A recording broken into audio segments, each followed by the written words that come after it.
What if every Jerry was the deadliest spy alive? Got a least favourite Rick and Morty character ever? The one you groan at every time he waddles on screen? If you said Jerry, what if I told you that might be the single most dangerous person in the entire multiverse? Yeah, Jerry.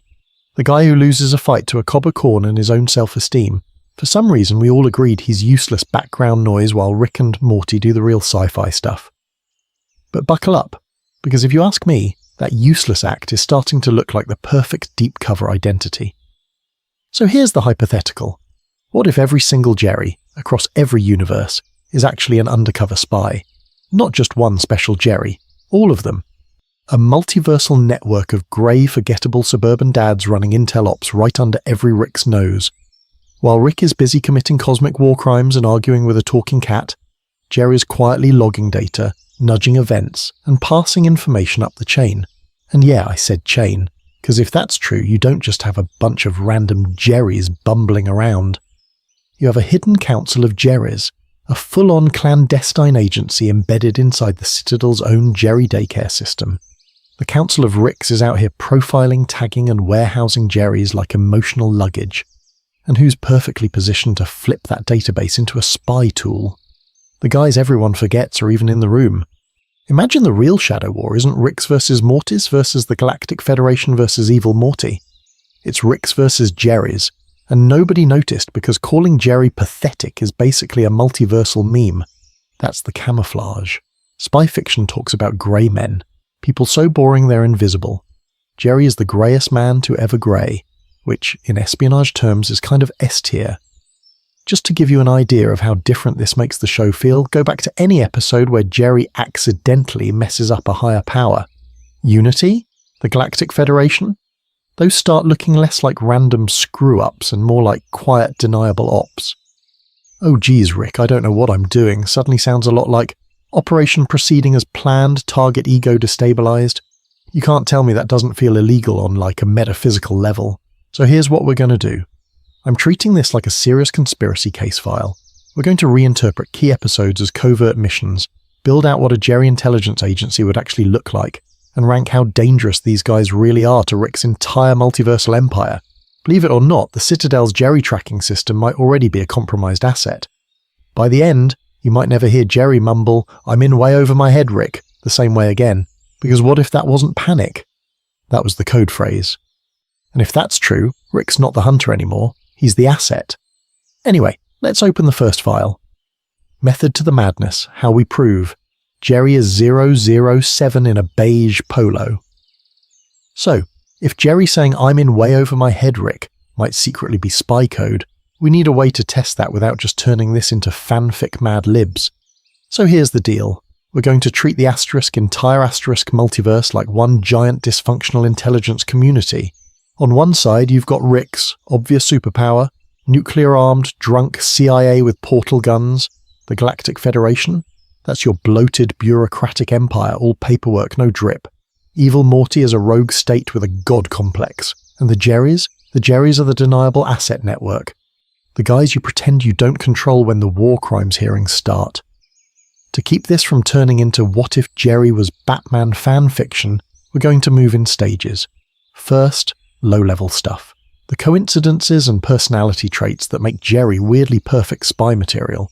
Things like his grey man energy, his ability to disappear in a room, and how everyone underestimates him so hard it's probably illegal. Then we escalate into mid-tier episode rereads where Jerry's background behaviour suddenly looks a lot like intel gathering. After that, we go full tinfoil, Shadow War, power shifts, who's actually running the board. And we're not just slapping the word spy on everything. We're going to borrow real-world spycraft ideas and staple them to Jerry's sad little life. Deep cover? Living the role so long you become asterisk it. Grey man theory. Being so aggressively average that no one remembers your face. Asset handling, humint, psychological camouflage. If you ask me, Jerry is accidentally speedrunning all of these like it's his only marketable skill. Just to give you an idea of how nerdy we're getting, when we look at the Citadel's Jerry daycare and that whole Jerry tracking system, we're going to treat it like a hostile surveillance database that the Jerrys might be quietly poisoning with bad intel. When Jerry accidentally messes with the Galactic Federation or Unity, we'll ask, is that sitcom stupidity, or is that a covert op that went a little too well? Structure-wise, buckle up, because we're also going to keep checking a kind of Jerry network power level. Early on, it's going to look like a joke next to Rick's Citadel, like comparing a Nerf gun to a neutrino bomb. But every time we reinterpret an episode, we'll bump that rating and see if the Jerry network starts creeping up on Rick, the Federation, and Evil Morty. By the end, we're handing down a verdict. Is Jerry actually the quiet kingpin of the multiverse, or just a really committed LARP? And believe it or not, we're grounding all this in actual show moments. No off-screen Jerry did it cheats. If a scene's in here, you've watched it. You just didn't realise you were watching Tradecraft. Some of the most throwaway Jerry bits are going to look very different by the time we're done. Anyway, with the rules on the table and the tinfoil hat snug, let's start at the bottom. Why the useless husband persona is basically the perfect deep cover identity. Why Jerry is the perfect spy, the useless dad camouflage. So, here's the dirty little secret of spycraft nobody tells you. The best agent in the room is almost never the coolest one. It's not Bond. It's not Rick with the portal gun. It's the guy you forget was even invited. The intelligence world literally has a term for this. The grey man. Grey men don't stand out. They're boring. They're the guy in the beige jacket on the subway that your brain refuses to waste RAM on. And if you ask me, that is Jerry Smith's entire brand. The Citadel literally tracks and categorises Jerry's like low-value cargo. The whole multiverse has agreed he's background noise. That's not a drawback. That's a feature. Buckle up, because once you look at Jerry through Greyman goggles, his flaws start reading like training. Needy? That's emotional cover. A guy who's constantly begging for validation is someone you assume can't keep a secret, which is exactly why you overshare around him. Insecure? Perfect for playing dumb during questioning. You see it every time Rick steamrolls him. Jerry folds, stammers, and Rick just monologues his whole evil TED talk within earshot. Conflict avoidant? That's what you call it when you've never run a source. A person who avoids open fights is the same person who survives by listening, placating, and quietly adjusting to the power in the room. Mediocre at everything? Or is he just sandbagging every skill check so no Rick ever flags him as a threat on their internal who might betray me list? And Ricks are a hell of a gift to any spy. These dudes are walking, talking ego black holes. They're so convinced Jerry is beneath their notice that he's practically invisible in Rick-dominated spaces. That arrogance is a vulnerability. You can almost hear the OPSEC alarm screaming while Rick explains his entire Galactic Federation escape plan, within 10 feet of Jerry, who's too pathetic to matter. Just to give you an idea of how baked in this is, think about how often Jerry is literally ignored while huge decisions happen. In the Rick Shank Rick-demption, Beth and Summer argue about Rick, the Federation, their entire family future. And Jerry's just kind of there, sidelined. Rewatch that scene as an intel-gathering op. He's collecting data on Rick's weaknesses, Beth's loyalty, Federation overreach, all while playing the wounded husband. Same thing with Unity. Rick's getting blackout drunk with a hive mind, committing what is probably several thousand consent crimes at once. And Jerry's off in the B-plot, wandering around a devastated Earth. Everyone treats it like a joke. But that's a perfect reconnaissance run. Ground-level view of what a god-tier entity does to a planet, how Rick responds, what fail-safes exist. Now here's the creepy part. What if pathetic Jerry is a mask he leans into harder whenever Rick is nearby? Notice how his incompetence spikes in direct proportion to Rick's presence. When Rick's gone, Jerry occasionally gets competent, even brave. When Rick shows up, Jerry's IQ drops like a stock market crash. That's not just character inconsistency. That's a guy turning the camouflage up to 11 whenever the Predator walks in. Believe it or not, the show gives us just enough of these moments to test this theory episode by episode. And that's exactly what we're going to do next. Take some of Jerry's dumbest storylines and treat them like operations reports from a deep cover asset. The Citadel's Jerry problem, systemic surveillance, or exploitable weak point. So if Jerry's life is secretly an ops report, where's the command center? For that, you've got to go to the one place in the multiverse that treats Jerry's like mislabeled luggage. The Citadel of Ricks. Everybody remembers the Citadel as Rick Disneyland for war criminals, But tucked inside all the Rick and Morty bureaucracy is something way darker, a literal Jerry warehouse. Not metaphorically, canonically. Rows of Jerrys in cramped apartments, daycare pens, and that soul-crushing Jerry-Boree where they get tagged, sorted, and emotionally declawed so Ricks can go on benders. If you ask me, that's not just a hotel, that's a data center with a food court. Because to run Jerry-Boree, you need records, preferences, fears. Which Jerry likes golf, which Jerry cries during movies, which Jerry will fold the second a Rick yells. You're talking a massive cross-universe database of Jerry behavior tied to locations, timelines, and which Rick they belong to. The Citadel basically built a CRM for sad dads, and any system that big is a double-edged sword. From the Rick side, it's control. From the Jerry side, it's Google Maps for Rick infrastructure. Imagine one Jerry gets access to that back-end for 5 minutes. Suddenly he knows which Ricks are stationed where, who's feuding with the council, which Mortys are missing, and which sectors are understaffed. That's not just gossip, that's targeting data. That's how you turn "my wife left me" into "I just compromised a multiversal police state." Now, take it a step further. The Citadel doesn't just track Jerrys, it centralizes them. It literally imports them, imprisons them, or sidelines them into daycare so the real characters can have fun. What happens when you shove thousands of humiliated, disposable guys into the same waiting room and tell them they don't matter? You're basically speedrunning radicalization. You think they're going to form a bowling league? Or a covert council? Because I don't know. I'm kind of here for the second option. Picture Jerry-Boree as a recruitment pipeline. One Jerry starts comparing notes. Your Rick abandoned you too? Another one realizes his Rick is on the Citadel Council. Another overhears guard schedules. Give that a few cycles and you don't just have sad Jerrys. You've embedded assets, trading intel, mapping power structures, and quietly cataloguing every illegal experiment and war crime the Ricks brag about.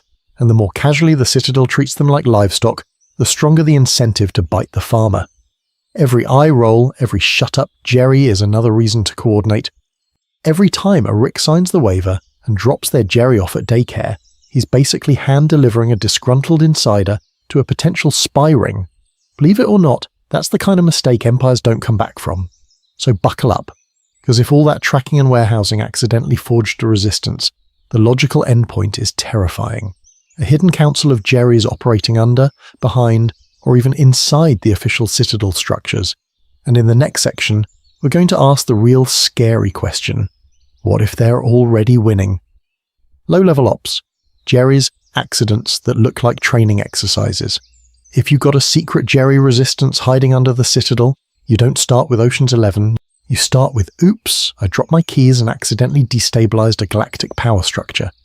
So buckle up, because Jerry's low-level fails start looking a lot like training missions once you zoom in. Case study number 1. Jerry versus the Galactic Federation in The Wedding Squanchers and the Rickshank Rickdemption. On paper, Jerry's just the sad dad who tattles on Rick and signs the divorce papers. But look at his moves. He cooperates with the Federation, gets proximity to their leadership, then, when Rick breaks out and topples the whole regime, Jerry walks away weirdly untouched. You're telling me the guy who can't assemble IKEA survived regime change fallout with 0 consequences? That's not just luck. That's a perfect test of how a major government treats a supposedly harmless civilian asset. From a spycraft angle, Jerry's betrayal of Rick is a boundary probe. How far can he sell out Rick before Rick retaliates? How quickly does the Federation trust a nobody? Just to give you an idea of how clean his cover is, both sides write him off as pathetic. That's plausible deniability on God mode. If the op goes sideways, everyone shrugs and says, yeah, Jerry's an idiot. Case closed, no debrief, no trail. Case study 2, Unity. In autoerotic assimilation, Jerry is basically background furniture, while Rick, Beth and Summer spiral around a hive mind X. But notice what Jerry actually does. He bumbles through the Unity planet, gets exposed to propaganda, riot control, and the emotional leverage Unity has on Rick. He survives a full-scale societal collapse and walks out with first-hand intel on how a collective consciousness manipulates populations. For some reason, no one ever asks what Jerry saw, which is exactly what you'd want if your job was quiet observation.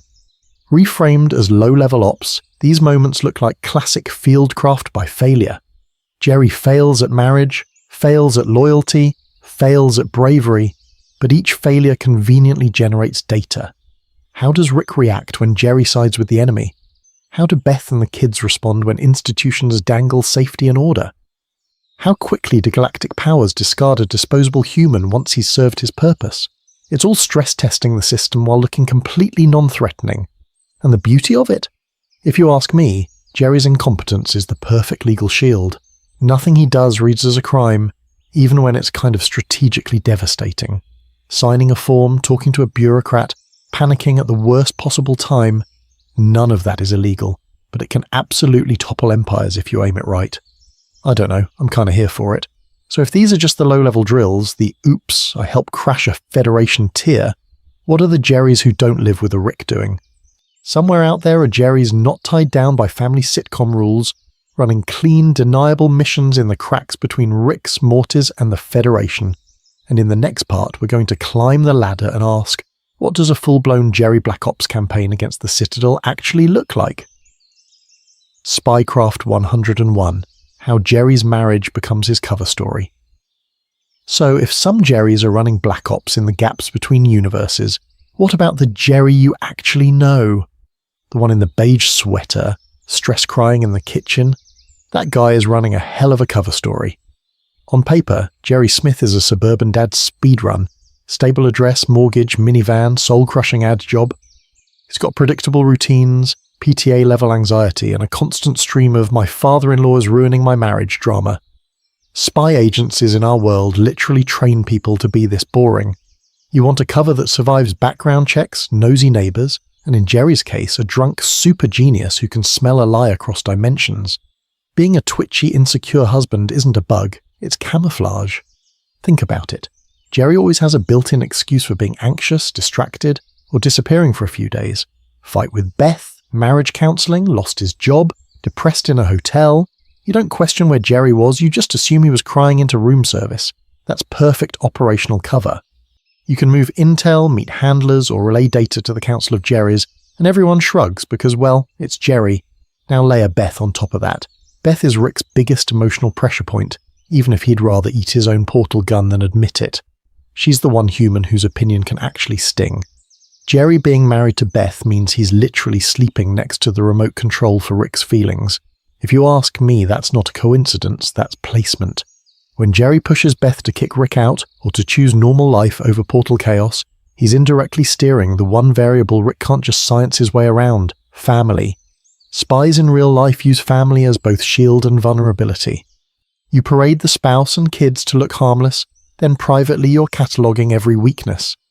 Jerry's failures as a husband and father suddenly look different if you tilt your head. Lowering expectations is tradecraft. The worse you think he is, the less you expect from him, and the easier it is for him to move in the background. Believe it or not, being the guy everyone assumes will fail is a power position. Look at his emotional meltdowns. Remember the whirly-dirly conspiracy, where Jerry and Rick go on that immortality theme park nightmare? Jerry's breakdown on the ride and later at the restaurant doesn't just stall the mission, it forces Rick into reactive mode, buying time and scrambling the timeline. Or when Jerry's insecurity and the Rick Shank Rick-demption helps fracture the family right as Rick is dismantling the Federation. To Rick, that's annoying collateral drama. To a Jerry with a hidden agenda, that's a perfectly timed disruption of Rick's long game. Just to give you an idea of how deep this goes, every screaming match in that house is basically a soft power skirmish. Jerry's I don't want the kids going with Rick versus Rick's they're coming anyway is a custody battle and a control of assets fight.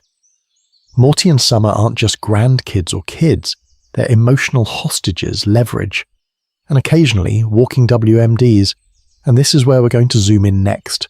Jerry's parenting versus Rick's grandparenting. One plays the bumbling, fragile dad, the other plays the chaotic, omnipotent, fun grandpa. Which one do you think wins in a long-term psychological operation? Buckle up, because the way those roles get weaponized against Rick might be the most illegal thing happening in that house, and nobody's filing charges. The Council of Jerrys, building the multiversal dad spy agency. So if Jerry's parenting is the long con, who's actually coordinating that con across infinite universes? You think every Jerry just independently woke up one day and said, I'm going to slow burn gaslight my Rick? Or is that starting to sound like an organization to you? Welcome to the Council of Jerrys. Not the sad little daycare the Citadel paperwork wants you to picture, but a multiversal dad spy agency hiding in plain sight under the Council of Ricks. Literally, in the basement. You've got Ricks upstairs debating illegal Portal gun mods, and 2 floors down it's a Jerry support group, where everybody's really trading intel like, so, when your Rick blacked out the moon, what did he say right before he passed out? Structurally, it actually makes way too much sense. The Citadel already tracks and categorizes Jerrys, right? That's a ready-made database.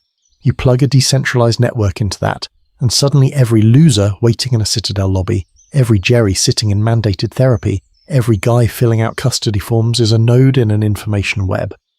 They don't need cool gadgets. They've got clipboards, email chains, and those sad little coffee machines. Mundane channels are the perfect dead drop if you ask me. And this thing doesn't start as a 007 fantasy. Picture the origin story. A bunch of traumatized Jerrys on the Citadel, shoved into the same fluorescent lit room to complain about being replaced, abandoned, or literally catalogued as cargo. At first it's just venting. My Rick left me in a daycare. My Rick Cronenberged my planet and bailed. Then one Jerry goes, wait, your Rick said the same line? That's the moment the complaint circle quietly mutates into a strategy committee. From there, it evolves the only way a Jerry-run agency could, not with power, but with pattern recognition. Ricks build empires, Jerrys build group chats. A Rick Citadel is about weapons, tech, and raw force. A Jerry Citadel, if you're really paying attention, would be about leverage. Who knows more about Rick's weak spots than the guy he emotionally abuses for free every day? You don't need to outgun Rick when you can outparent him. So operations look different. Instead of coups and portal wars, you get slow-burn influence campaigns, targeting key family units. A Jerry nudges Beth towards resentment here, pushes Morty towards independence there, sabotages one Federation alliance by accidentally on purpose saying the wrong thing at dinner. On paper it's all oops, but functionally it's espionage. Believe it or not, that's scarier than a neutrino bomb because you can't just shoot your way out of 20 years of family therapy. And of course they stay off the books. The show gives you a Council of Ricks, a President Morty, the Galactic Federation, but no formal Jerry organization. That's not an oversight, that's tradecraft. One layer deeper underground than Evil Morty. No logos, no chambers, no big reveal. Just a rumor in the Citadel HR department that support group attendance is way higher than it should be. Which means if this council exists, every random Jerry you've laughed at might actually be a trained asset running a decades-long playbook. That Jerry fumbling with a blaster, logging data, that Jerry crying in a Space DMV cover story. And the next time we see some background Jerry for 3 seconds, you might want to ask, is he useless? Or is he working the longest con on Rick you've ever seen? Because the way the next moves line up, it's going to look a lot less like bad luck and a lot more like a multiversal operation finally going hot. Pattern interrupt. Jerry versus Rick as a Cold War, not a comedy bit. Because once that operation goes hot, Jerry versus Rick stops being a running gag and starts looking a lot more like a Cold War. Not nukes in the silo Cold War. Emotional hostage, multiversal blackmail, mutually assured humiliation kind of Cold War. Think about how these two actually fight. Rick is loud, episodic chaos. He blows up a Federation, topples a Citadel, wipes a timeline, and then goes for a beer. Every move is a fireworks show. Jerry's just there. On the couch, in the background, in the daycare. Quiet, persistent, like mold in the grout. You don't notice it day to day, but it never leaves. On paper, Rick should wipe the floor with him. Infinite tech, infinite Ricks, a literal council. Jerry has Alimony and Ikea. That's not a rivalry, that's bullying, right? Or if you ask me, that's asymmetric warfare 101. When you can't win on raw power, you don't try. You outlast, you outobserve, you wait. You become so strategically pathetic that the enemy stops counting you as a piece on the board. Cold Wars aren't about who can throw the biggest punch. They're about who can stare the longest without blinking. Rick launches a neutrino bomb, crashes a government, jumps realities. Huge spikes of aggression, then back to burping on the couch. Jerry just logs another emotional data point. Rick will abandon a universe if it's inconvenient. Cool, noted, weaponizable. Rewatch some of their sitcom moments with that in mind. The Jerry daycare? On the surface, it's Rick dumping his son-in-law in a glorified kennel. But if every Jerry is a potential spy, that's not daycare, that's a summit. An entire facility of useless Jerrys trading stories about their Ricks, their Beths, their Mortis. That's not a joke background gag, that's a multiversal intelligence exchange with free juice boxes. Take the Whirly-Durly Conspiracy. You remember that one? Immortality Field, Casino, Rick and Jerry bonding. We treat it like Rick's Reluctant Dad Day, but look at the beats. Jerry pressures Rick about Beth. Rick admits he's bad for the family. They both walk away with leverage.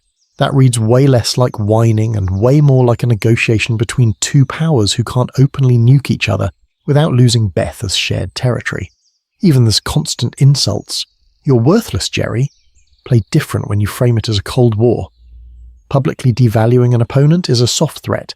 It tells everyone else at the table, this guy doesn't matter, while secretly signalling, I'm worried enough to keep him under my thumb. Believe it or not, that's textbook psychological operations. And who misses all of this? Beth, Summer, Morty. To them, it's just dad versus grandpa drama, because Cold Wars are invisible to civilians. No tanks, just tension. No open crime, just a sentence hanging in the air that never gets spoken. So buckle up, because next we're going to zoom into specific episodes where this framing actually holds water, starting with Jerry's most pathetic moments, the ones you probably laughed at and forgot about. Those might be the exact days the war quietly turned against Rick. Case file, the Whirly-Durly Conspiracy as a failed assassination op. So, let's drop into the happiest place in the universe to fake murder your grandpa. Because the Whirly-Durly Conspiracy is either a mid-season filler or a full-blown Black Ops file the show accidentally aired on TV. Quick refresher, Rick drags Jerry to an alien resort wrapped in an immortality field. You can't die inside it. Limbs grow back, heads pop on, it's a cartoon Looney Tunes God mode. On paper, it's a bonding trip. In practice, it's a sealed lab, highly controlled, high risk, and if you ask me, the perfect place to test how Rick behaves when he thinks the civilian liability is technically unkillable. Now, the official story is that some random alien husband wants Rick dead and Jerry just stumbles into it. But look at how Jerry moves through this episode if you watch it like he's on assignment. He's not just whining, he's positioned. He's at Rick's side for every system failure, every shield glitch, every moment where Rick's brain has to solve, what happens if I actually can't die? That's intel. That's tradecraft. You get that weirdly sharp Jerry in the bar scene too. He confronts Rick about ruining his marriage, calls him out for being toxic, and for once he doesn't fully fold. For a guy who usually crumples like wet cardboard, that's a hell of a spine. Under stress, the useless persona slips, and you get this more self-aware, almost debriefing-style Jerry, poking at Rick's psychology, logging how he justifies every crime as necessary. Then the ride gets sabotaged. Shots fired, immortality field flickers. Rick is suddenly very, very mortal. Ask yourself, who benefits from watching Rick improvise his way out of a surprise assassination attempt inside a supposedly safe box? A council of Jerrys would kill for that footage. You see Rick test the field edges, weaponize the environment, instantly calculate who's expendable. Just to give you an idea of how valuable that is, it's basically a live demo of how to kill Rick Sanchez Step 1, turn off God mode. Flip it though. What if this wasn't their op on him, but his op on Jerry? Rick agrees to bond for some reason, but chooses the one place where he controls the physics, the exits, and the respawns. That's not a dad-in-law getaway, that's a lab rat maze. He can push Jerry emotionally, watch his reactions, see if any spy persona surfaces when the bullets start flying. So was this trip a stress test from the Council of Jerrys, or a counterintelligence trap from Rick? And if the assassination failed, did Jerry actually fail, or quietly walk away with the exact data he needed on Rick's immortality tricks and weak spots? Buckle up, because the next operation makes this one look subtle.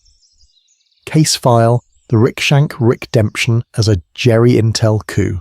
So if that Jerry mission was subtle, what happens when we drop him into the literal collapse of galactic civilization? You get the Rickshank Rickdemption, which, if you ask me, is a hell of a Jerry intel coup hiding inside a Rick power fantasy. Quick recap so we're on the same page. Rick's in Galactic Federation prison, he does some brain hopping, blows up the Federation's currency, crashes their entire government in like an afternoon, and strolls back to Earth. The Federation pulls out, the The citadel of Ricks gets nuked, and the Smith family goes from grandpas in space jail to Rick is God Emperor of the garage in a couple days. The episode ends with Beth choosing Rick over Jerry and Jerry getting kicked out with a trash bag and zero dignity. Cool story. Or, if you're Jerry Intelligence, perfect cover. On the surface, Jerry confronting Beth with that ultimatum. It's him or me. Looks like peak Jerry. Emotional, insecure, strategically dumb. But look at the timing. He does it right as the macro-political landscape flips. Federation gone, Citadel crippled, Rick reinstalled as the new regime. That's not just a marital argument. That's a loyalty test. He forces Beth to plant a flag. Are you with the unstable superweapon or the allegedly boring civilian? You don't pull that move unless you're trying to map fault lines. And when Beth picks Rick and Jerry loses, for a spy, that's kind of a win. Getting kicked out gives him physical distance from Rick's constant surveillance. The garage tech, the portal gun, the random brain scans. He's no longer sleeping in the same house as the guy who can erase memories like clearing browser history. But emotionally, Jerry still has access. He's the kid's dad, Beth's ex, the guy who can text, call, show up at school events. Believe it or not, that's classic tradecraft. You downgrade your official status to upgrade your deniability. Inside any new regime, the one person who doesn't fully buy in becomes the natural focal point for resistance.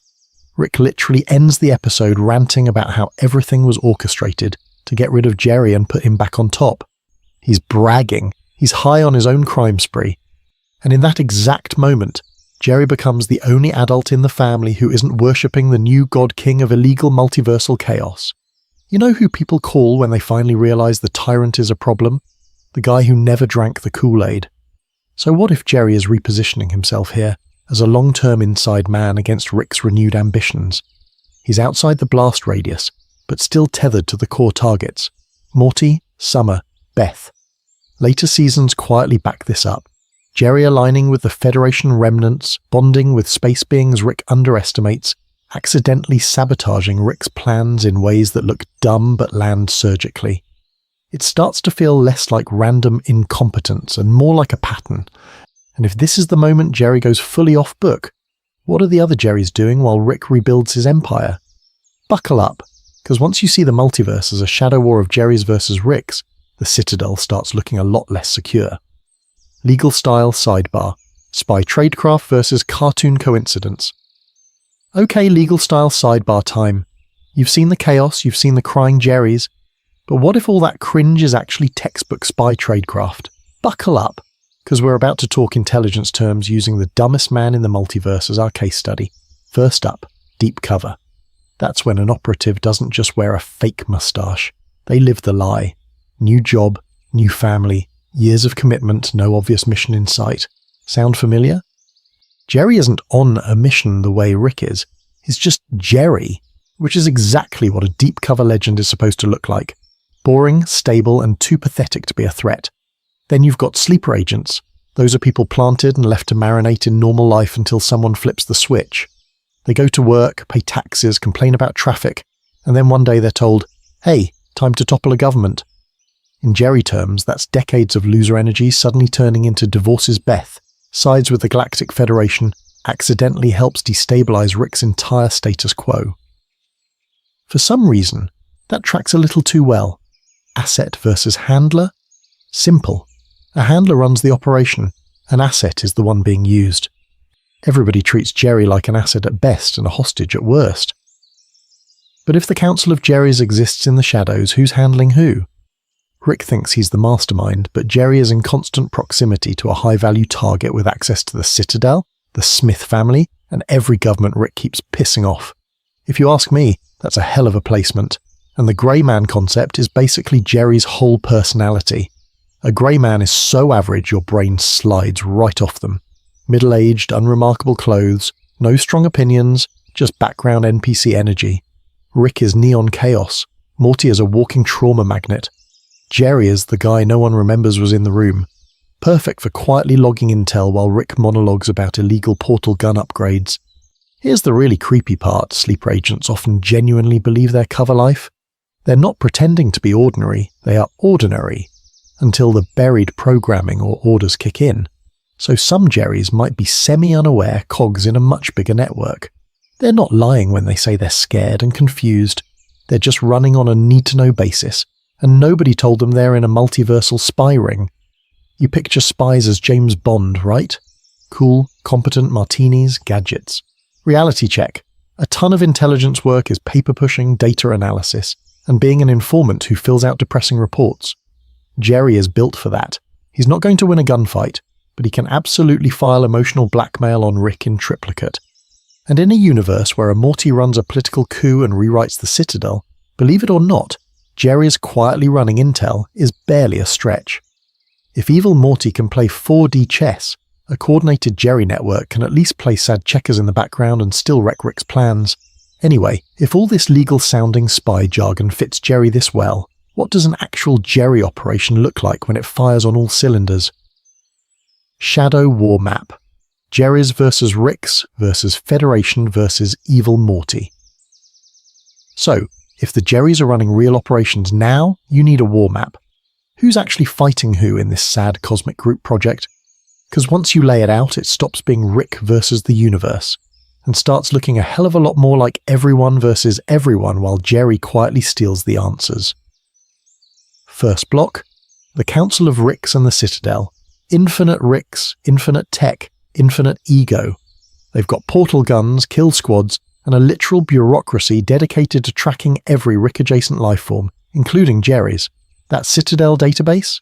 In our theory, that's basically Jerry Google. Second block, the Galactic Federation. They don't have Rick's brain, but they've got ships, soldiers, prisons, and so much paperwork that existing is probably illegal somewhere in their system. Third block, Evil Morty's insurgent regime. That's your precision strike faction. He doesn't have the numbers of the Federation or the raw chaos of Rick, but he makes up for it with strategy, long-term planning, and the willingness to kill a universe before breakfast. And then, hiding underneath all that, you've got the hypothetical Council of Jerrys. No Citadel skyline, no theme song. Just a quiet multiversal group chat of guys everyone underestimates. Each faction's got its edge. Ricks have tech and god complexes. The Federation has scale and bureaucracy. Evil Morty has ruthless big brain energy. Jerry's? They have invisibility and ubiquity. They're everywhere and no one cares.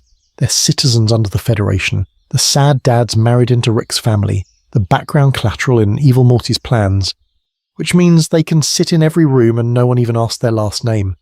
Just to give you an idea of how broken that is, a Rick has to hack a mainframe to learn what the Federation's doing. A Jerry just stands in a DMV line for 4 hours and listens. A Rick has to go undercover to spy on Evil Morty. A Jerry just gets captured, whines a little, and people overshare around him. Because if you ask me, he feels non-threatening in a deeply weaponized way. So what does that do to alliances? You could have Jerrys quietly feeding the Federation intel on rogue Ricks, not because they love space cops, but because anything that dents Rick's dominance is a win. You could have other Jerrys slipping data to Evil Morty, betting on the one guy who actually scares Ricks. And the core Jerry Council, probably playing all sides, making sure no single power ever fully wins, because a stable tyrant is way harder to spy on than a bunch of idiots in a forever slap fight. And once you assume Jerrys are watching, some of Rick's biggest W's start looking off. Battles where enemies misfire, escapes that are a little too clean. Moments where Rick thinks he outsmarted a galactic government, when technically it looks like someone just moved a clipboard at the right time. Believe it or not, you might start asking, how many of Rick's victories were actually allowed to happen by Jerry's running experiments on him instead? Buckle up, because when you rewatch specific episodes with that in mind, some of Rick's most iconic wins start to feel less like genius, and more like a controlled lab test on the universe's most dangerous lab rat. When losing is winning, reframing Jerry's constant defeats. So if Rick is the lab rat, what does that make Jerry? The guy who keeps getting electrocuted next to the lab rat. On purpose. Welcome to the concept of strategic loss, espionage edition. In spycraft and politics, sometimes the smartest thing you can do is eat the L. Let the other side feel safe, and watch what they do when they think they've already won. You see this in real-world intelligence all the time. Agencies let a small crime slide to track a bigger network. They leak fake info to see where it surfaces. Jerry? He's doing that with his dignity. Every time he fails, he's basically running a behavioral experiment on Rick, Beth, or whatever cosmic horror wandered into the garage that day. Take the whirly-durly conspiracy. On paper, Jerry's a crying divorcee getting bullied on an immortality roller coaster. Rick humiliates him, mocks him, literally drags him through a casino that makes death illegal. If you ask me, that whole trip is a goldmine. Jerry learns Rick's risk threshold, his escape patterns, what tech he carries when he's off the grid, and exactly how far Rick will go when he thinks Beth isn't watching. That's not just trauma, that's data. Or look at the whirly-durly assassination attempt. Jerry accidentally gets involved with a plot to kill Rick, then screws it up. Or does he? From a spy angle, Jerry just collected proof that there are organised factions willing to pay to take Rick out, plus a front row seat to how Rick responds under direct betrayal. He learns Rick's backup plans, his shield tech, even how quickly he'll abandon someone when the chips are down. Terrible husband, excellent field report, and his reputation is the perfect cover. Everyone treats Jerry like background noise. Rick calls him useless, Beth underestimates him. Morty barely notices him unless he's ruining something. That's exactly the kind of grey man intelligence agencies love. So boring you forget he's in the room.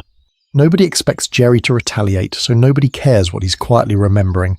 He's going to log every gadget, every portal coordinate, every emotional trigger, and no one will ever ask what he's doing with it. Now scale that up. Infinite Jerrys, each losing in slightly different ways. One gets abandoned at the Jerry daycare. One survives the Cromulon crisis. One gets bounced around the Citadel's paperwork machine. Just to give you an idea of how wild this is, every humiliation becomes a separate test case on Rick behaviour patterns. What does Rick do when Jerry begs? When Jerry fights back? When Jerry leaves Beth? When Beth leaves Jerry? Over a multiversal timescale, that's not just sad, that's a data set. Believe it or not, somewhere out there you probably have a Jerry or a full-on council of Jerrys aggregating all these defeats into one hell of a strategy document. And the scary part, we haven't even seen them on screen yet, which raises a bigger question. If the Jerrys are collecting, who are they planning to use it on next? Character sidebar. Jerry the bad dad versus Rick the cool grandpa. So let's zoom into the smallest battlefield in this whole multiversal Cold War, the Smith living room. Because if you want to see the Jerry spy theory in action, you don't start at the Citadel. You start with a dad who can't even open a pickle jar without crying about it. On one side, you've got Jerry, insecure, overprotective, allergic to risk. His idea of adventure is arguing about cable packages. On the other side, you've got Rick, reckless, cool grandpa handing Morty a portal gun and a trauma bond in the same afternoon. The kids are constantly being yanked between stay home, it's safe, and buckle up, we might die, it'll be funny. Which one do you think looks better to a teenager? Exactly. Rick is the illegal fireworks stand of grandparents. Jerry is the pamphlet about fire safety. But what if Jerry knows that? What if leaning into the bad dad loser energy is part of the op? You frame yourself as the boring constant, the emotional background radiation, so that even while Morty and Summer idolize Rick, they never fully cut the cord from you. That is long-term asset management, if you ask me. Think about the divorce arc. Rick's out here committing cosmic war crimes. Jerry's sleeping in a tiny apartment crying over job applications. Morty and Summer clown on him, but they also visit. They feel guilty. They comfort him. Every awkward hug, every "we still love you, Dad" is an emotional tether. In a spy context, that's not just sad. That's leverage. Now rewatch the little moments where Jerry suddenly connects. The camping trip talk with Morty, where Jerry actually listens for once. The time he backs Summer up emotionally when Rick dismisses her. Those scenes feel like rare W's for Jerry, right? But if all Jerrys are running the same playbook, those are deliberate investments. Short, intense bursts of real vulnerability that stick in a kid's memory way longer than Rick's 37th near-death adventure. Because here's the thing real intelligence agencies know. You don't always control the target. You control the emotional environment around the target. Family is soft power. If Morty is a high-value piece on the multiversal chessboard, then having his baseline loyalty tilted 10 degrees toward Jerry, even if he'd never admit it out loud, is a hell of a long-term sentence on Rick's influence. And Rick kind of helps. Every time he calls Jerry useless, every time he humiliates him at the dinner table, he's accidentally running the mean boss script that makes the nice but pathetic dad look safer. Just to give you an idea of how twisted that is, every insult becomes free propaganda for Jerry's brand. So now, imagine every stiff dad talk, every "I'm disappointed in you, Morty," secretly doubled as counter-programming against Rick's worldview. Rick sells nihilism and chaos. Jerry quietly sells guilt, stability, and staying home. One is exciting today, the other wins over years. Believe it or not, that's how you beat a guy who can blow up realities. You outparent him.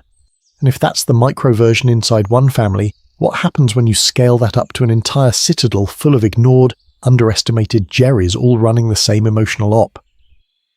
Pattern. Interrupt. Fake sponsor from the Council of Jerrys. What happens is, we apparently have to cut to our sponsor, Hard Pivot. Pattern interrupt. This video is sponsored by the Council of Jerrys, tired of being ignored by your interdimensional tyrant. Yeah, you, sitting there on the couch, clutching your remote and your unresolved dad issues. Have you ever felt like the Rick in your life treats you like background furniture with anxiety? Do you want to turn that emotional neglect into actionable intel and a mildly competitive retirement package?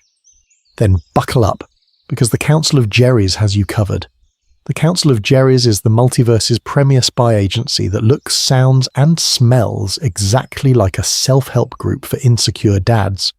On paper, it's all, we meet on Thursdays and talk about our feelings. In reality, it's, we meet on Thursdays and talk about which Rick we're going to quietly ruin next. Sign up today and enjoy fake benefits like 99% reduced Rick exposure. That's right. With our patented Just Go Back to Earth Jerry protocol, your assigned Rick will do everything in his power to avoid you, accidentally giving you total freedom to run deep cover operations between work, traffic, and passive-aggressive text messages from Beth. You'll also gain access to anonymous multiversal support calls. Feeling down because your Rick called you a parasite again? Just dial into our secure line and hear 40 other Jerrys say "same dude," while a classified casserole recipe is beamed straight into your brain. Is it intel drop? Is it comfort food? It's both. Spycraft, but Midwest. Need to maintain your cover? We offer a full course on how to cry strategically in front of your Beth.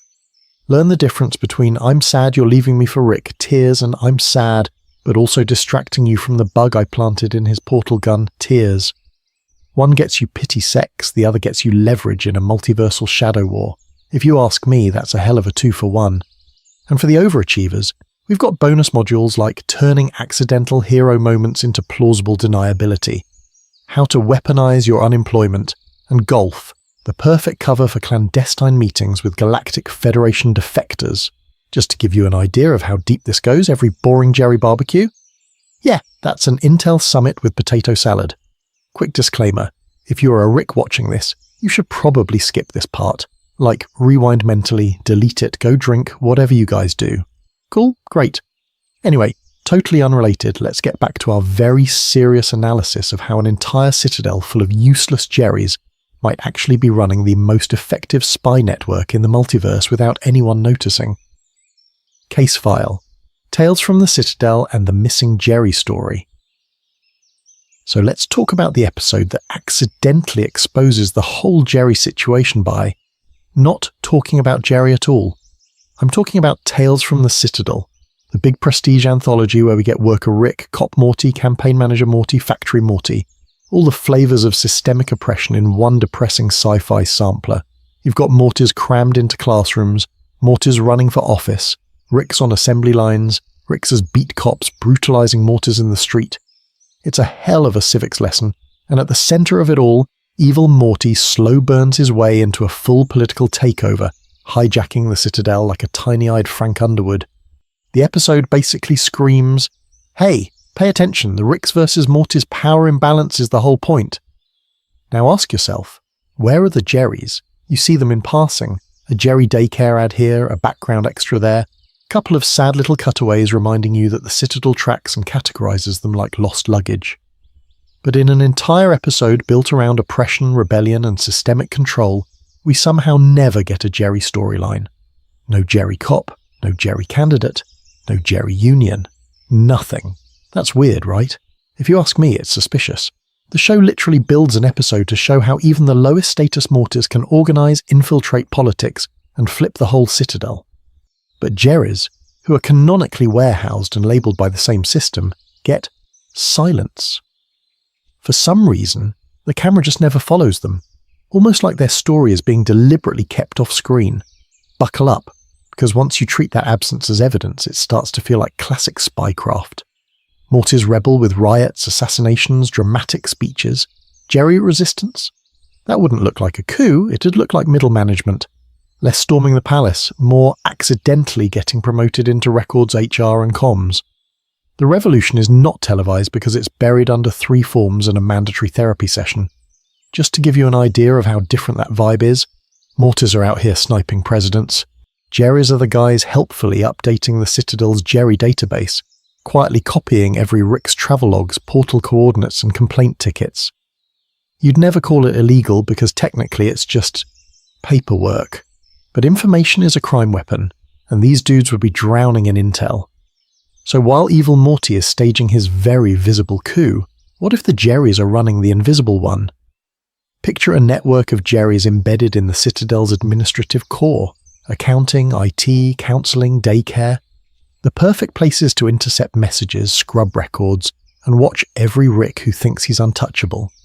Nobody pats down the guy fixing the printer. Nobody suspects the dad in family therapy.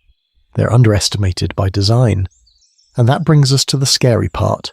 Evil Morty weaponizes being underestimated and almost breaks the multiverse. If one Morty can do that on the political axis, why wouldn't infinite Jerrys do the same thing on the bureaucratic axis? If the most useless people in the Citadel are quietly sitting on the master keys to its records and comms, the real question isn't whether they're spies. It's, what are they waiting to use all that on? And who's actually being played? Rick or Evil Morty? Micro Law School. How invisibility beats raw power in real conflicts. So, let's zoom out for a second and do a tiny fake law school moment. Because what we're really talking about here isn't just Jerry's. It's power versus invisibility. Who actually wins? The guy with the portal gun? Or the guy nobody remembers was even in the room? In real geopolitics, the scariest person is almost never the one on the magazine cover. It's the low-level aide who controls what goes into the briefcase, or the random staffer who accidentally leaks a document that tanks a presidency. One board contractor with a USB stick can do more damage than an entire army division. Just to give you an idea of how unfair this game is, think about whistleblowers. Edward Snowden wasn't a president, he was a contractor. Reality Winner wasn't a 4-star general, she was literally processing reports. These are the Jerrys of the national security state. Technically replaceable, functionally invisible, and yet capable of detonating careers, elections, and entire intelligence programs from a cubicle. You see the same thing with bureaucrats who sit on choke points. Some mid-tier customs official decides which crates get inspected. A clerk in a visa office decides who gets into a country. On paper, boring. In practice, that's power. Quiet, deniable, paperwork power. If you ask me, that's way more terrifying than a guy yelling about nukes on TV. Now compare that to Rick. Raw power is loud. Rick's tech is basically walking probable cause. You build a neutrino bomb, a time-freezing crystal, a spaceship powered by screaming souls or whatever he's doing this week, and congratulations, every government, council and god thing in a 50 reality radius is putting your face on a watch list. We see it constantly in the show. The Galactic Federation hunts Rick. The Citadel hunts Rick. Evil Morty designs an entire long-con election just to get at Rick-level control systems. People build prisons, kill squads and reality cages specifically for this one dude. Having that much power is a hell of a target on your back. Meanwhile, Jerry? Nobody files a warrant for Jerry. Nobody issues a kill-on-sight order for Jerry. When stuff goes down, he's either collateral or forgotten. Which is exactly what you'd want if you were running a long game. You get to stand next to the warlord, watch every illegal crime he commits, and nobody ever pats you down. Believe it or not, that's how a lot of real intelligence work functions. You want to be the grey man. Not impressive, not threatening, just background. Rick is the drone strike. Jerry is the airport janitor who overhears where the drone is going. And on a long enough timeline, who survives? The flashy warlord with a bounty the size of a planet? Or the harmless guy refilling the coffee? Rick's enemies always know his name. Almost nobody even bothers to learn Jerry's, which is probably exactly how the Jerrys want it. So if every Jerry is quietly logging data while Rick soaks up the bullets, the real question isn't whether they can outlast him. It's what they're planning to do with that survival advantage when Rick finally runs out of universes to burn. How dangerous is the Jerry network so far? Okay, quick status check before we dive completely off the deep end. Where are we so far? We've basically taken every pathetic dad gag and turned it into a grey man spy dossier. We floated a possible Council of Jerrys hiding in the gaps of the Council of Ricks. We reread Whirly Durly as a field test in anti-Rick assassination tech. Rickshank Rickdemption as an intel coup where Jerry walks away with custody and leverage, and we literally sketched a Shadow War map behind Rick's back. That's a hell of a rebrand for the guy who can't keep a job at the ad agency. So how dangerous is the Jerry network at this point? On a raw firepower scale, they're nothing. On information, they're already terrifying. The Federation has databases, sure. Evil Morty has the Citadel grid, but the Jerrys have couch access. They're in the minivan. They're in the divorce lawyer's office. They're the one person every Rick underestimates, which, in spy terms, is like having diplomatic immunity and invisibility at the same time. If you ask me, by the midpoint of this theory, they're already rivaling the Federation in intel potential. The Federation needed a prison and a brain parasite bureaucracy to track Ricks. Jerry just listens at the kitchen table. Believe it or not, that's probably more efficient. And once you flip that switch in your head, a bunch of Rick's wins start looking a lot less like victories and a lot more like allowed moves. Rick blows up the Citadel status quo. Cool. That's a massive data event for any Jerry watching the news. Rick annihilates the Federation's central command and tanks their currency? Great. Now Jerrys get to study how every surviving power structure scrambles in the vacuum. Rick escapes another impossible prison, breaks another illegal superweapon, humiliates another god being, and every time some Jerry is in the room, or on the couch, or in the background, quietly logging how the multiverse reacts to a Rick-shaped nuke going off. Just to give you an idea of how creepy that is, imagine every Jerry Loses episode as a field report. Marriage counselling with the hive mind unity, behavioural analysis of post-collective entities, Jerry getting bounced around on alien theme parks and death rides, stress testing security systems with a disposable-looking asset who somehow never actually dies. And yeah, I said never dies on purpose, because the next stretch is going to get darker and weirder. We're going to look at all the times Jerrys survive stuff they absolutely shouldn't survive. Potential alliances with higher multiversal intelligences that make Rick's brain look like dial-up, and what it means if all of this has been aimed at Rick C-137 specifically. Like, did he pick his Jerry, or did his Jerry pick him? So here's your homework. Pick your favourite Jerry moment. Anyone. Sad cable box Jerry, Whirly Durly Jerry, even pathetic camping trip Jerry. Hold it in your mind. Because by the time we're done, that little comedy beat is going to feel less like random loser energy and a lot more like one move in a coordinated operation. And I don't know, I'm kind of here for it. You ready to buckle up for the deep end of the Jerry file? Survivor Jerrys, why the weakest keep living through the worst. So let's test the Jerry is just a harmless idiot theory against, actual survival data. Because once you start tracking body counts across universes, something really weird happens. The Jerrys don't die. Or at least, they die way less than the people who are supposedly smarter, stronger and more main character. Take Cronenberg World. Rick and Morty screw up so hard they literally abandon their home reality. That's a hell of a family vacation if you ask me. But what happens to that universe's Jerry? He survives the apocalypse, adapts to living in a nightmare body horror wasteland, and is still playing dad like it's a slightly worse version of camping. That's not just dumb luck. That's someone whose whole nervous system is wired for okay, new horror, keep moving. Or look at the post-Citadel political chaos. Ricks get assassinated, Mortys get weaponized, entire power structures implode overnight. Meanwhile, countless Jerrys just keep existing. They're background radiation, unimportant, invisible. Which, by the way, is exactly what you want if you're running long-term intel operations inside a multiversal war zone. The flashy geniuses are frontline casualties. The useless guys slip through the cracks. Ask yourself, when a neutrino bomb goes off, who's going to die first? The guy building it or the guy who stayed home, made a sandwich and complained about cable? Rick's whole personality is high risk, high reward, high body bag count. Jerry's is low risk, low reward, low visibility. In spycraft, that's not cowardice. That's professional-grade self-preservation, and Jerry is insanely good at it. He avoids decisions. He defers to whoever's loudest. He cries on command. He blends into whatever emotional wallpaper the scene needs. That's exactly the grey man profile intelligence agencies love. Someone no one remembers 5 minutes later. You'd never suspect that guy of logging troop movements, overheard portal gun tech, or Galactic Federation gossip while pretending he doesn't know how to work a remote. Now scale that up to a council of Jerrys, not a bunch of warriors, not tech bros. A cockroach-level, hard-to-eliminate network trained in one thing. Don't die. Escape routes over hero moments. Blending in over big speeches. Emotional manipulation over laser guns. You don't need to win the fight if you can make the other guy think there never was a fight. Just a sad little man who wandered off. And believe it or not, that survival-first mentality makes Jerrys the perfect species to outlive a multiversal collapse. When Ricks are busy committing their next reality-level crime and Mortys are caught in the blast radius, who's probably going to be left picking up the pieces? Not the geniuses, the Jerrys, the ones who were too scared to join the big mission and too weak to matter. Anyway, keep that in mind, because when we start talking about a shadow war between Ricks, Jerrys and Evil Morty, you're going to want to know exactly which side is built to still be standing on day one of the new universe. Who do the Jerrys work for?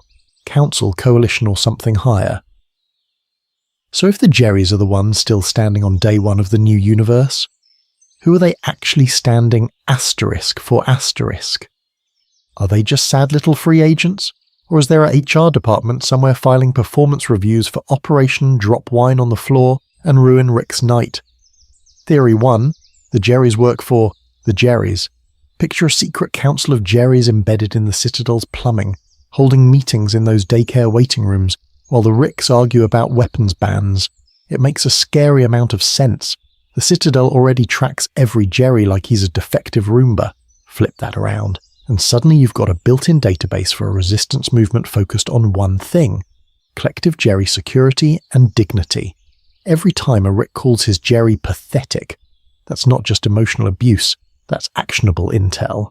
If you ask me, Council of Jerrys is the most emotionally satisfying option. They're not tools, they're unionizing. But there's a problem. We don't see a formal Jerry organization on screen. No Jerry logos, no Jerry constitution, not even a sad little Jerry anthem. Episodes like the Rick Shank Rickdemption make Jerry look reactive and petty, not like some mastermind. So if this council exists, it's deep, deep cover. We're talking spycraft so quiet even the audience doesn't get a wink. I don't know, I'm kind of here for it, but it's a stretch. Theory 2. The Jerrys are part of a broader anti-Rick coalition. Buckle up, because this one turns the whole multiverse into a group project. Disaffected Mortys, rogue Ricks, maybe a few bitter ex-Federation bureaucrats who still have Rick's mugshot on their desktop. Who's the perfect infiltrator for that alliance? The guy every Rick forgets is in the room, Jerry. Tales from the Citadel already shows Mortys being weaponized as a political class. Now, imagine a parallel network of Jerrys quietly feeding data to anyone who wants Rick contained. When Jerry helps push the family away from Rick after the Federation collapse, that suddenly reads like a coordinated op, not just insecurity. The downside? Coordination that big should leak. We'd expect at least one rogue Rick ranting, "The Jerrys are in on it." Instead, nothing. So either that coalition is way better at OPSEC than the Council of Ricks, or this is Reddit brain talking. Theory 3 is where it gets weird. What if the Jerrys are being nudged by something higher? Not God, calm down. I mean some multiversal intelligence that statistically favours average beings over hypergeniuses. Rick breaks reality for fun. Jerry accidentally preserves it by being boring. Believe it or not, that actually fits the pattern where Jerry keeps disrupting bigger powers by accident. Unity, the Federation, even Rick's family dominance. It's like the universe keeps rolling, crit fails into crit saves whenever Jerry panics. The pro here is that it explains why the same useless personality shows up across infinite realities and keeps surviving. The con is, it's basically cosmic participation trophies. No direct evidence, just vibes. But whether it's a Jerry Council, an anti-Rick alliance, or some statistical god of mediocrity signing the checks, the operational reality is identical. Ricks are being watched by the one demographic they never take seriously. And if that's true, you really want to see what happens when one Jerry finally drops the act on screen. Because the first time a Jerry asterisk admits asterisk, he's been spying. That's when the real Shadow War starts. Rick's under surveillance. How many victories were actually allowed? So if Jerry's are the ones running the Shadow War, you've got to ask, how many of Rick's biggest flexes were actually allowed? Like, what if the multiverse has Jerry air traffic control just waving his little cone and saying, "Yeah, let that WMD maniac cook, we're collecting data today"? Buckle up, because once you see it that way, some episodes stop looking like wins and start looking like weapons tests. Take the Rick Shank Rickdemption. On paper, it's Rick's magnum opus. He breaks out of a Galactic Federation super prison, hacks their entire economic system into collapse, and single-handedly destroys a galactic government. Cool grandpa moment, right? But if you wanted to see Rick at absolutely full power, no restraint, no morality, just pure problem-solving terror, this is exactly the kind of scenario you'd engineer. Total pressure, family at risk, infinite stakes. Intelligence agencies do this all the time. They let a target win a controlled situation, so he gets cocky, shows his best tricks, and reveals who he calls when the sky is falling. And where's Jerry in all this? He's not in the prison, but he's right in the blast radius of the aftermath. Marriage collapsing, Beth choosing Rick over him, Earth transitioning from Federation rule back to Rick rule. Jerry's the one emotionally embedded with the civilian fallout. If every Jerry is an undercover asset, that's perfect tradecraft. Let Rick topple a government, then have your field agent living in the rubble logging how it breaks a family. Same thing with close Rick counters of the Rick kind, where Rick goes up against the Council of Ricks and Evil Morty. You remember the headline, Rick framed for murdering alternate Ricks, then clears his name and humiliates the Council. It feels like a hell of a victory lap. But if you ask me, it also looks exactly like a stress test of Rick versus Rick systems. Who responds, how fast, what tech they deploy, what Morty patterns they miss. And floating around that entire Citadel infrastructure, catalogued, categorized, constantly belittled Jerrys. Imagine a council of Jerry's doctrine. Observe, don't interfere during threshold events.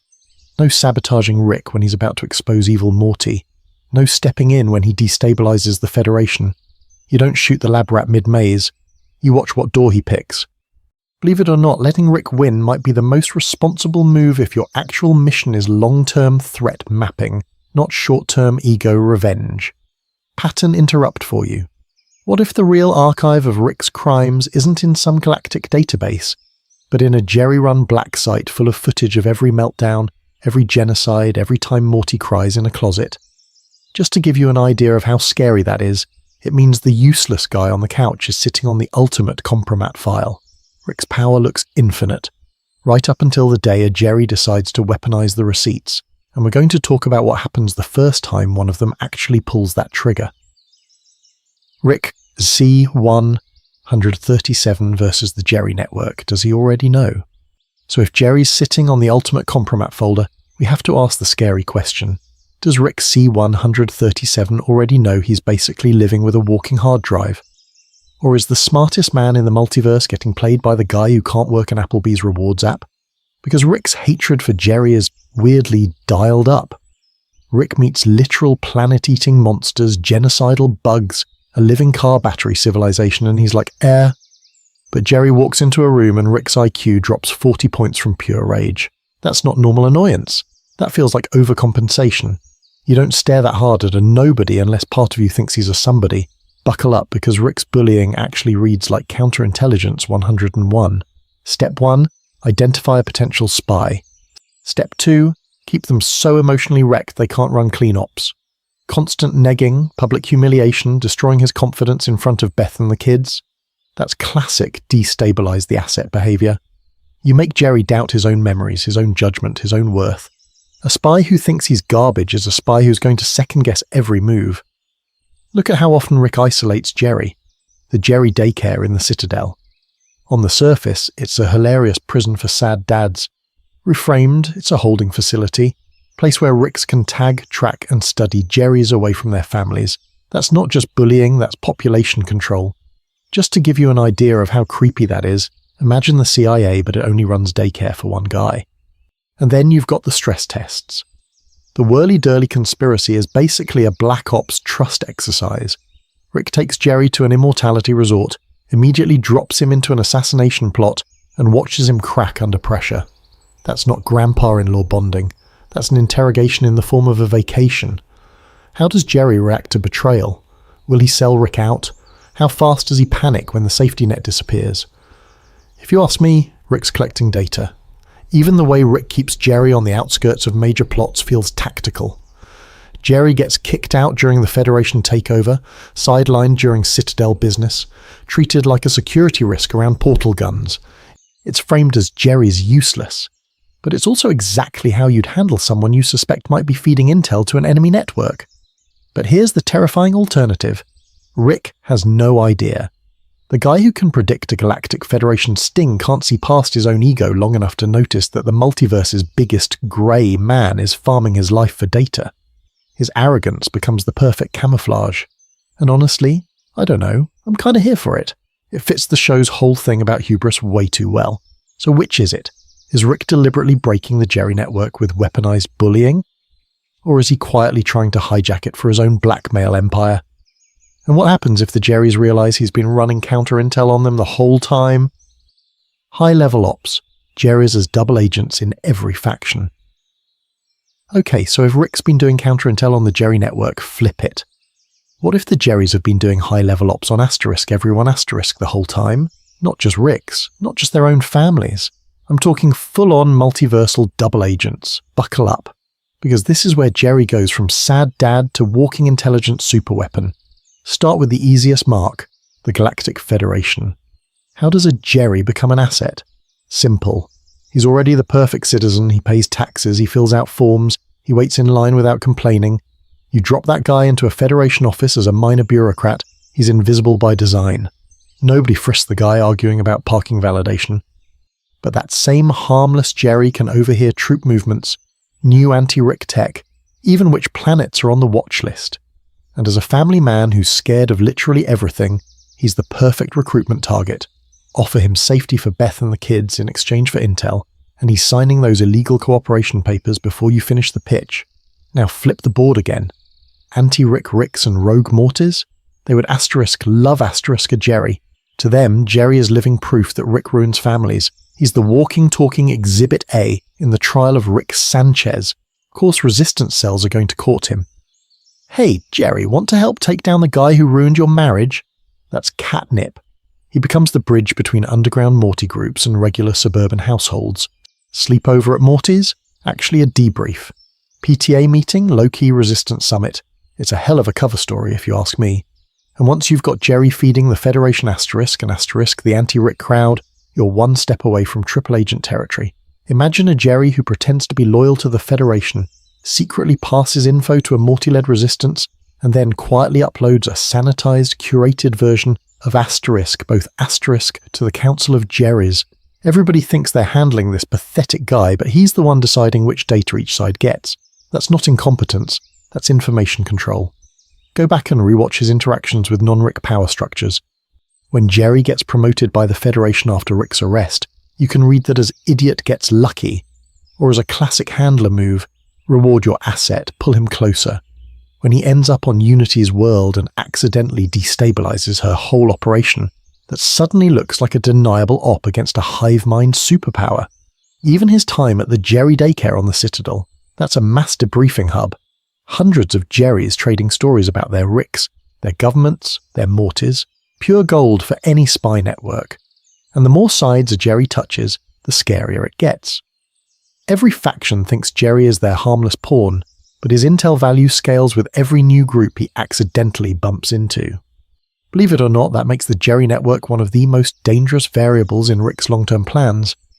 He can calculate around the Federation, he can plan for evil Morty, but 1 billion secretly coordinated Jerrys, all playing dumb while they map the whole multiverse?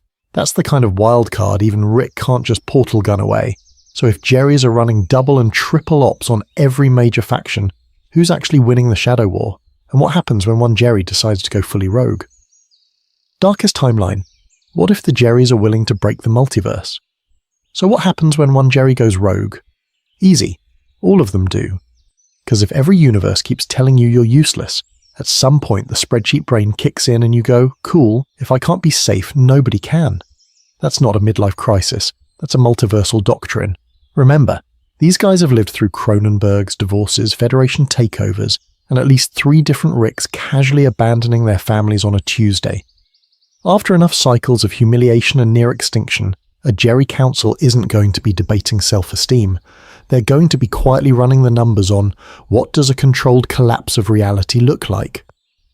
And if you ask me, that's a hell of a scarier question than what if Rick builds another bomb, because a Jerry Doomsday Plan is not a giant neutrino cannon shaped like a middle finger. It's paperwork. It's database edits. It's deleting one line of code in the Citadel registry that tags which Mortys belong to, which Ricks. Suddenly, every portal jump spits you out with the wrong sidekick. Every Rick's one true Morty is now Schrodinger's custody battle. No explosion, just emotional Chernobyl. Buckle up, because it gets pettier. Imagine Jerry-run call centers embedded in the Galactic Federation, quietly rerouting just a few ships, mislabeling a few planets, corrupting a few extradition files. Nothing obviously illegal, nothing you can shoot, but over a couple thousand cycles, trade collapses, supply chains snap, and every Rick-dominated regime wakes up to find their ammo shipments delayed by processing errors. You don't need a death ray when you can DDoS an empire with clerical incompetence. And that's the point. Jerry doesn't have raw power, so he weaponizes the one thing he's got infinite access to, other people's systems. If Rick's crime is playing God with reality, Jerry's countercrime is unplugging God's Wi-Fi. Targeted emotional breakdowns of key Ricks, carefully timed accidental leaks to evil Morty, anonymous tips to the Federation that always arrive one day too late. It's slow, it's sticky, and it's definitely going to feel like the universe itself is nagging you. You can see the nihilism angle, right? Rick looks at the cosmos and says, "Nothing matters, so I do whatever I want." Jerry looks at the same void and says, "Nothing matters, so you don't get to win either." Believe it or not, that's a pretty coherent revenge arc. Not big flashy genocide, just a quiet personal policy of no reality where Rick gets to be happy. I don't know, I'm kind of here for it. And the scariest part, the apocalypse doesn't come with lasers and portal storms. It comes when the so-called average people, the Jerrys, silently decide they've had enough and start pulling tiny threads everywhere at once. So if the multiverse is one bad day away from a Jerry-engineered slow crash, what happens when they stop being subtle? Emotional weapons, how Jerrys could take Rick down without firing a shot. So what does a Jerry do when he stops being subtle? He doesn't grab a portal gun. He grabs something way scarier. Your feelings. Yeah, buckle up, because if the Jerrys are running a spy network, their nukes aren't lasers, they're therapy words. Start with Rick's emotional weak points, because for someone who pretends to be a nihilist god, he's got a fragile little center. Beth is his biggest pressure point. She's the one person he actually wants to impress. Morty is his emotional crutch, the sidekick he keeps dragging into crime and trauma so he doesn't have to be alone. Then you've got his fear of attachment, his whole nothing matters thing that is, if you ask me, just a lab coat made of abandonment issues, and buried under all that, guilt, about Cronenberging universes, about replacing his own family with a slightly better copy, about the bodies he leaves behind like beer cans. Now look at who's standing right in the middle of all of that. Jerry, Beth's husband/ex, Morty and Summer's dad, and the one guy who never stops saying, "Hey, Rick is actually kind of a monster," even when nobody listens. If every Jerry is an undercover spy, then that useless persona is the perfect deep cover. He's in the bedroom, the kitchen, the school conference, the divorce lawyer's office. He's technically embedded deeper than any Council of Rick's agent could ever get. Imagine a coordinated Jerry strategy. Not one sad dude complaining, a multiversal psyop. Jerry Prime gently nudges Beth to remember every time Rick chose an experiment over her. Another Jerry in another universe keeps telling his kids, "Your grandpa's adventures are illegal and dangerous," until that little seed of resentment grows. Across realities, Jerrys accidentally bring up Rick's worst crimes at the dinner table. Hey kids, remember when Rick abandoned that entire universe? Pass the potatoes. Death by 1,000 awkward family conversations. Just to give you an idea of how nasty that gets, think about real-world psychological operations. The goal isn't to blow up the enemy's base, it's to blow up their will to fight. Leaflets, radio broadcasts, rumor campaigns, anything that makes the soldier look around and go, "Why am I doing this?" The Jerry network does the same thing, but with eye rolls and disappointed sighs. They don't have to beat Rick's tech. They just have to make Beth stop calling, Morty stop showing up, and Summer stop laughing at his jokes. Pattern interrupt. What's scarier to Rick than a Galactic Federation death squad? A family group chat where he's the one being talked about, not to. Once that emotional support system erodes, Rick is still a genius, but he's a genius with no audience.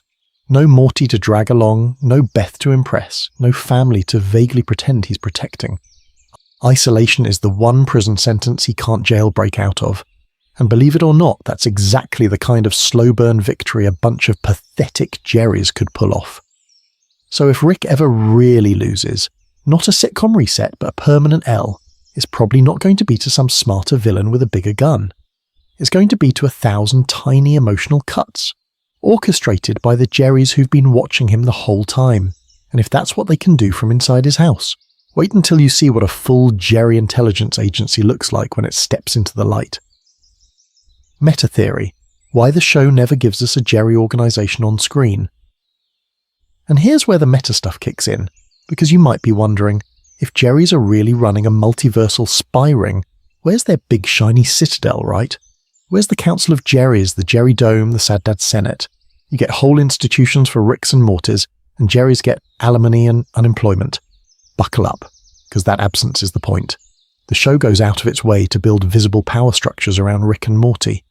You've got the citadel of Ricks, elections, Evil Morty's entire campaign arc, Morty politics, the works. It's all on screen, labelled, merchandised. Meanwhile, every Jerry we meet is isolated, individualised, and played as a one-off joke. No recurring Jerry Council, no Jerry Parliament, just 100 different guys losing custody and dignity across the multiverse. From a storytelling angle, that's a hell of a setup for a late-game twist. If you show the Council of Jerrys in Season 2, the bit's dead.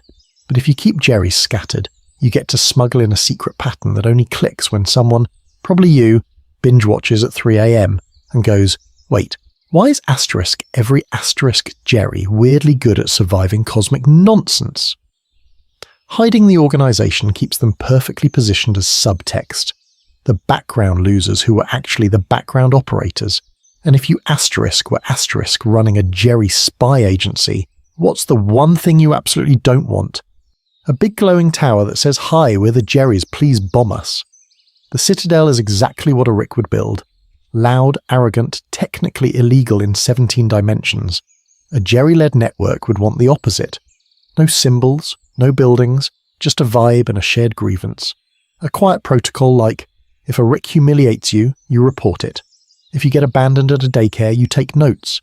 If you ask me, that's the most Jerry tradecraft imaginable. Believe it or not, that lines up with how real intelligence agencies work.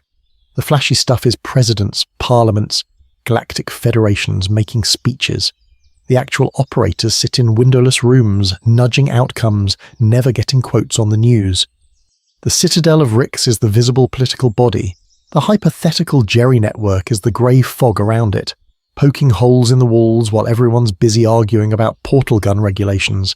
And the show already flirts with this. The Citadel canonically tracks and categorizes Jerrys. That's a free database for any Jerry smart enough to skim it. We see multiple Jerrys survive divorces, alien invasions, even being traded like Pokemon, and they keep popping back up. You start connecting those dots. You're basically doing open source intelligence on the Jerry network. And I don't know, I'm kind of here for it.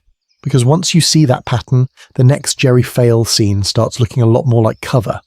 Which raises the real question. If the Jerrys are already in the walls, where are they going to hit Rick's world first when they stop pretending to be useless? If all Jerrys are spies, what does that make our Jerry? So if the Jerrys are already in the walls, let's talk about the Jerry and our asterisk walls. Because if every Jerry is an undercover asset, what does that make Rick C-137's Jerry? Lowly intern? Double agent? Or the one guy who rage quit the spy game and moved to the suburbs? Buckle up, because when you run our Jerry's whole arc through the spy filter, it stops looking like sad sitcom divorce and starts looking like a messy intelligence career. Start at the beginning, insecure husband, unemployed ad guy, terrified of Rick, constantly begging Beth not to leave. On paper, that's not James Bond, that's James Bland. But as the show goes on, he quietly levels up. He survives the Cronenberg apocalypse. He lives on the Citadel as literal Jerry cargo. He co-parents after the divorce, gets a new girlfriend, and occasionally stumbles into bravery. That's not just character growth. That's a field operative adapting to wildly changing theatres of operation. Take his decision to leave Beth. On the surface, it's peak Jerry. I can't handle this. I'm out. But if you ask me, that looks exactly like a handler cutting ties with a compromised asset. Rick moves back in. The house becomes ground zero for multiversal crime, and suddenly Jerry's like, nope, this placement is blown. Is that cowardice, or is that tradecraft? Look at his rare moments of bravery. The time he stands up to Rick about the kids, the camping trip where he actually protects Morty, even his pathetic attempts to fight off aliens or negotiate with the Galactic Federation. Those scenes read totally different if you assume he's not discovering courage, he's slipping out of cover. For a few seconds the mask drops and you see the trained Jerry who can operate under pressure. And those weird flashes of self-awareness, when he admits he's been a bad husband, or calls out Beth's dependency on Rick, or actually has moral clarity for once. That's classic spy movie energy. The agent who's seen too much, trying to retire into a normal life and accidentally telling the truth at dinner. So where does that put him in the Jerry hierarchy? He's either a low-level asset stationed with a high-value Rick, or he's way higher up than he looks. Remember, Rick C-137 is basically the nuclear football of Ricks. If you're assigning Jerrys, you don't send your sloppiest intern to live full-time with the most dangerous man in the multiverse. You send someone you trust, or someone who already walked away and is now a security risk you want to keep close. Believe it or not, that makes our Jerry asterisk scarier asterisk. He might be the most dangerous Jerry because he knows Rick C-137 inside and out. Or he might be the one Jerry who defected, burned his spy life, and is desperately clinging to his loser dad identity so the network can't pull him back in. And if the Jerry network decides a defector living with Rick is too big a liability, well, that's when things get really ugly for everyone in that house. Viewer cross-examination. Testing the theory against your favourite episodes. So let's stress test this thing. Don't just nod along and go, haha, Jerry CIA, funny. Pick an episode. Actually, pick the episode where Jerry annoyed you so much you wanted to fast forward. Got one? Good. Now buckle up because we're going to rerun it like a paranoid director's commentary. Step 1. Every useless Jerry moment is deliberate. Anytime he whines, stalls, or conveniently screws something up, ask yourself, what information is he collecting right now? Who's in the room? What tech is visible? What secrets are being yelled in front of the harmless dad nobody respects? If you ask me, that's not incompetence. That's tradecraft with a dad bod. Take the Rick Shank Rick-demption. On the surface, Jerry is just getting kicked out of the family while Rick and the Galactic Federation go full Cold War. But rewatch every Jerry scene like he's running an intel op. He's in the middle of a Federation collapse, Rick's escape, and a family breakup, all at once. Who benefits from Jerry pushing Beth away from Rick right when Rick becomes the most wanted criminal in the multiverse? That's a hell of a coincidence for someone who can't hold a job at the zoo, or grab the whirly-durly conspiracy. Perfect test case. Rick takes Jerry to a death-proof resort to bond and accidentally stumbles into an assassination plot. Sure, Rick is technically the target, but what if the whole thing is Jerry meeting a handler under cover of a sad divorced dad vacation? Every time Jerry plays pathetic, ask, whose emotions is he steering? Is he softening Rick up? Fishing for what Rick actually cares about? Setting up leverage for later days when the Jerry network needs to move on Rick C-137? Here's your quick walkthrough. Pause on any Jerry scene. Question 1. What data can he quietly log here? Locations? Portals? Weapons? Which Morty is present? Question 2. Whose feelings is he poking? Beth's guilt? Summer's resentment? Morty's loyalty to Rick? Question 3. If you were a spy boss, how could you weaponize that later? Blackmail, recruitment, or just pushing a fragile family one argument closer to imploding? Believe it or not, that's basically human resources for a covert agency. And now, pattern interrupt.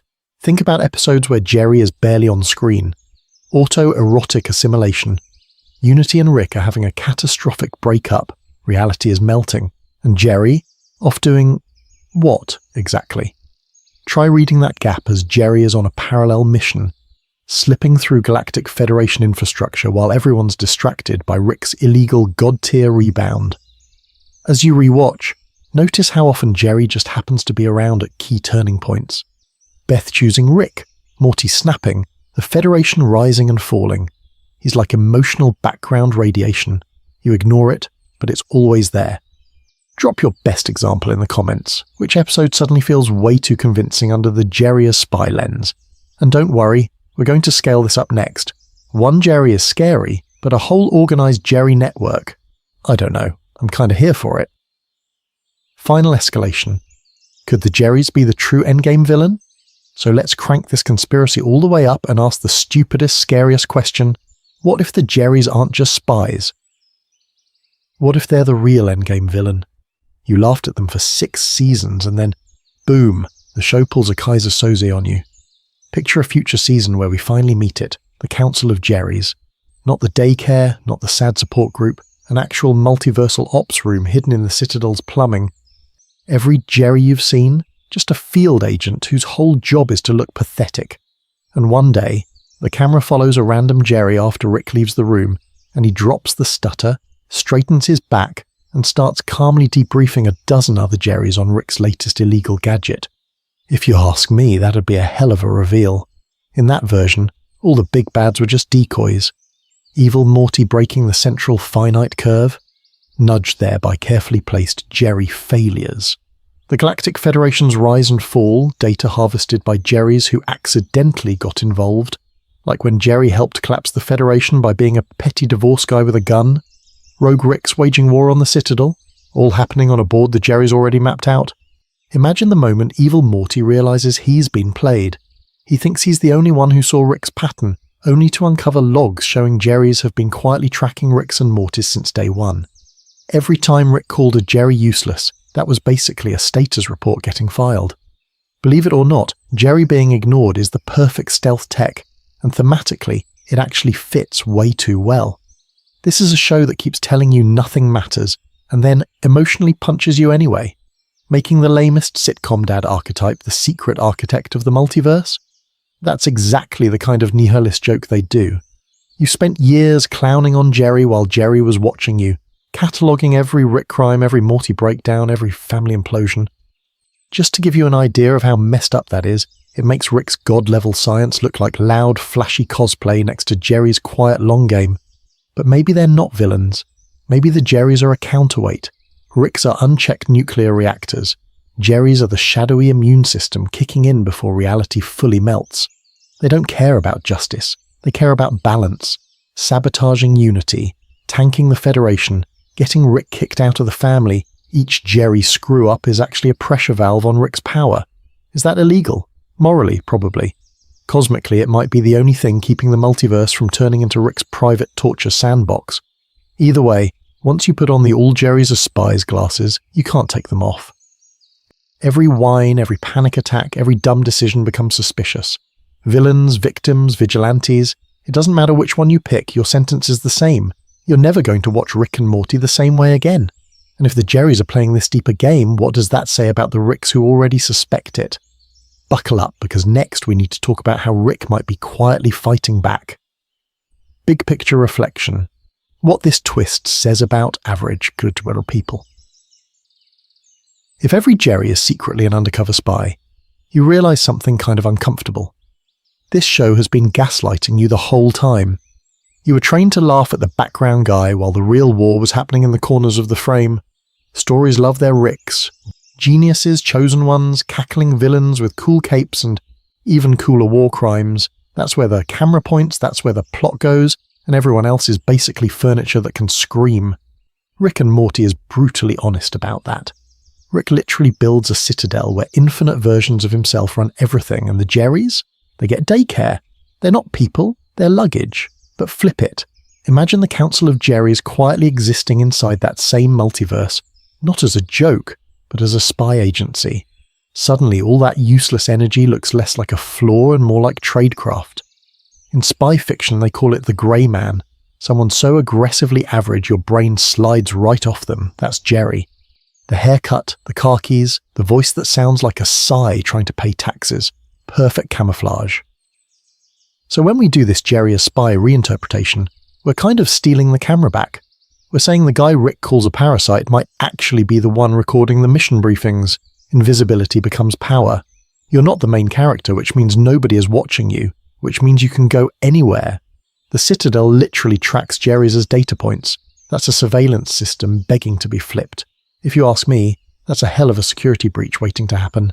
And yeah, this bleeds into real life way faster than it should.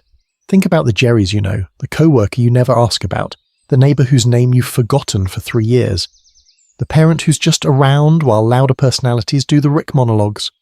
Any one of them could be juggling secret responsibilities, quiet crises, or influence that never makes it into your personal highlight reel. You don't see it because you're busy watching the Ricks. Rick and Morty is obsessed with nihilism. Nothing matters. Everything's a joke. Your planet is a rounding error on a cosmic spreadsheet. But if even Jerry's can secretly matter on a multiversal scale, if the guy holding the leash is actually the one mapping the battlefield, that quietly nukes the idea that anyone is truly irrelevant, meaning stops being something awarded to you by the plot and becomes something you can smuggle in under a fake name and a sad polo. So, when you rewatch the show with Jerry as an undercover asset, it turns this very dark comedy into something weirdly hopeful. The cosmic crimes are still illegal as hell, the body count is still astronomical, but buried inside all that is a tiny message. You don't have to be a Rick to change the board. And buckle up, because if Jerry really is running ops in the background, Rick's not just dealing with God, the Federation, and evil Morty. He's got a domestic liability problem. And next, we're going to talk about what that war actually looks like. Final verdict. Who really runs the multiverse?